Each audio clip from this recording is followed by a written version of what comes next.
guys, welcome to Armageddon Expo.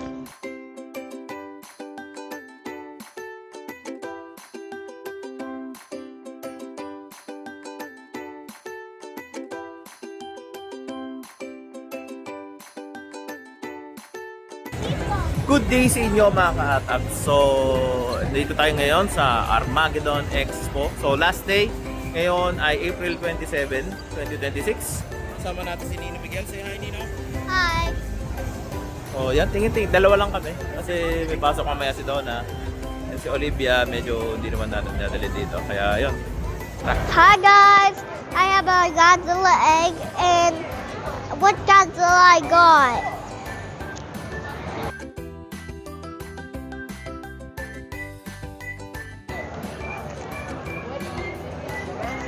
What did you get? What is it?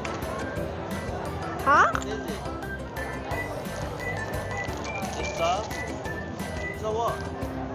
I didn't catch Godzilla. Who's that? Biomonte? Nope. Who is it? Oh, the lava monster. How could I open it? The lava monster. Whoa! I got Mega Godzilla! Yay! Show it to me. Wow, Mecha Godzilla. Are you happy? Yes. Good day sa inyo mga ka-ATAB. So, ayun, tapos na ang Armageddon Expo dito sa Auckland. So, yun, buong day kami nagstay ni Nino para sulit. At saka, syempre, first time ko kasing maka-attend dito sa ganito. So, yun, tumingin tayo ng mga booth, yung mga binibenta. Tapos si Nino, nakabili siya ng Godzilla. At saka yung isa, Magma na kalaban nila Godzilla. Yun, kaya dalawa yung nabili niya kasi gacha system. Siyempre, hindi siya pumayag na hindi Godzilla yung nakuha niya dahil iba yung una niya nakuha.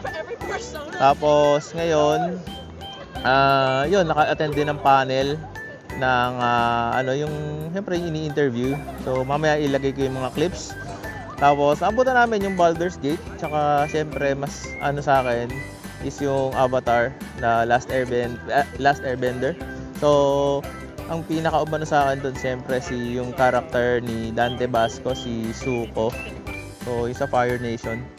So, yun, nostalgic lang. No? Medyo matagal na yon yung palabas na yun sa Nickelodeon. So, if ever alam niyo yung palabas na yun, shoutout sa inyo, sa mga kabatch ko. At yun, hanggang dito na lang. Bye!